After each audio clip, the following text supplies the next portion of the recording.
I'm trying to build up shadow in each and every section of this design,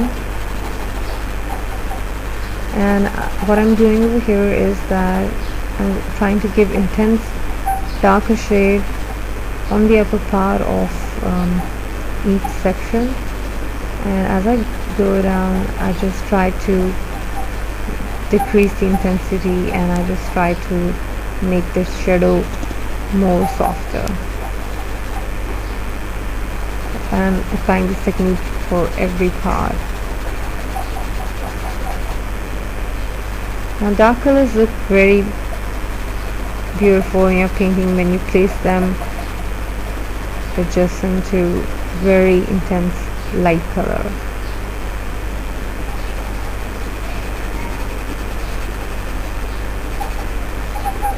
This is a technique that has been used by artists from years and years, and it always works.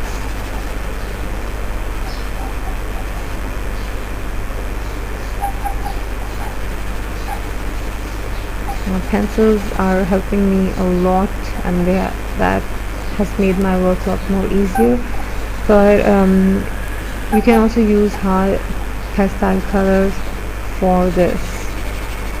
But what would happen that if we give your painting a slightly softer effect?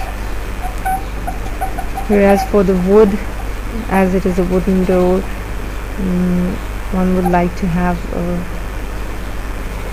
solid kind of an effect.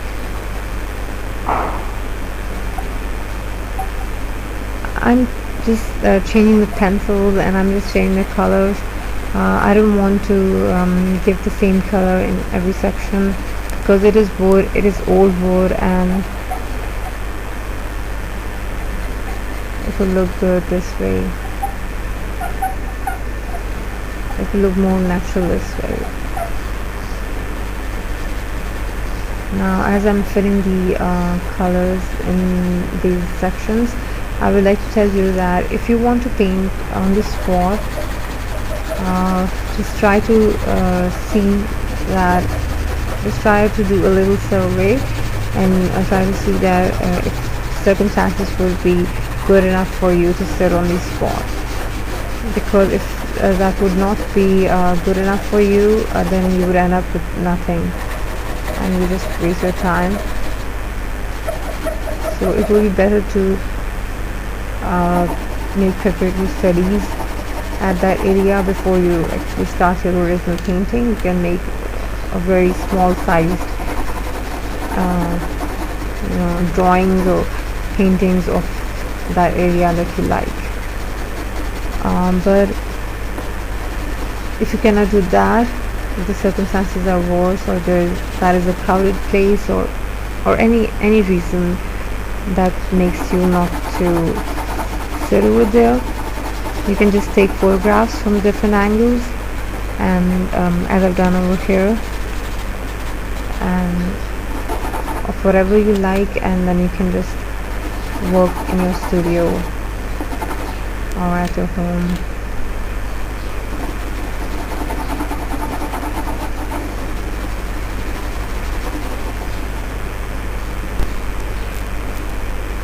I've already applied a thin coat of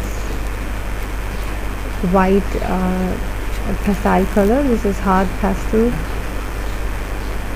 and I'm just trying to do that once again because I want to make the intensity of light even more intense. But I just keep on changing the pressure of the pastel color. Sometimes I just give it a tint of white, and sometimes I just keep on rubbing the color to get more intensity of light, because light and even shadows cannot be even, they have gradings in them. So never try to use one color for that, and never try to use equal intensity for that. Never try to make it in equal intensity.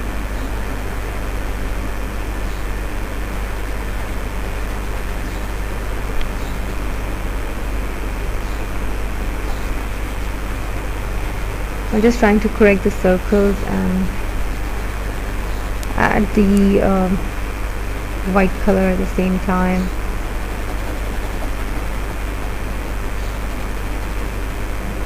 And I'm using just white over here right now, but I'll add slightly paler white pastel color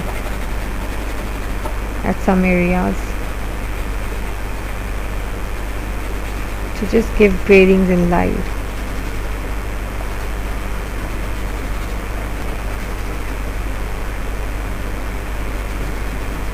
It is quite a hard work, but I'm very much interested in bringing out this design on this door. It's very difficult to complete your painting in just one go, as this is my own work that I'm doing. It's not something that I'm making for the tutorial only. I don't work on my painting when I get tired, because then I spoil my work. I'm just trying to bring out the shape of the door itself. It's always good to use smudger, and I've seen that using the smudger, you give your painting more mature effect. See over here how it brings out the shape of the door at once, but you don't lose your original colors. It just keeps them, and it just makes them look more blended. Yeah, on top I'm using gray right now, but I'll keep on changing the colors.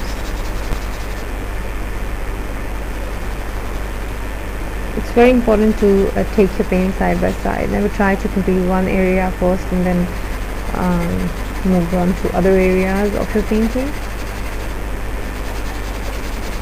because you never know where you would like your work and you would need to stop it right over there.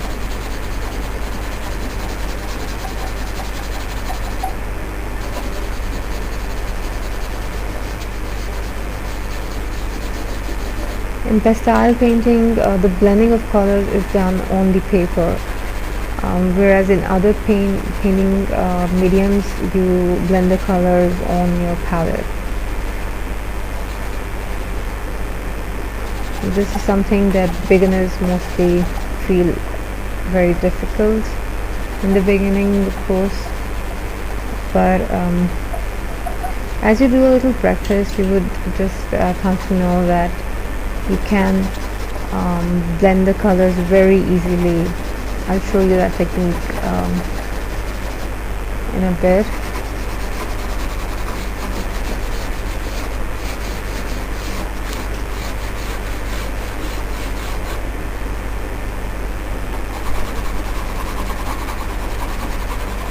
Using pastel pencils will make such kind of detailed work very easy, but you can use hard pastels for that too.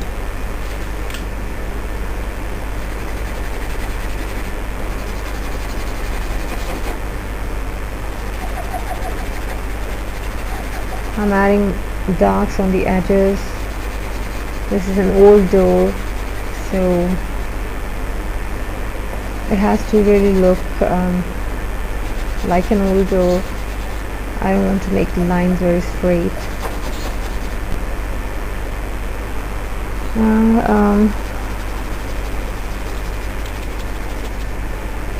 You can always use a hand to blend the colors. For larger areas it would look good, but for really some detailed work that you have done, you should never use your hand for that. See that using your hand just blends the entire color scheme on your paper. Do that for the background color, but not for the foreground.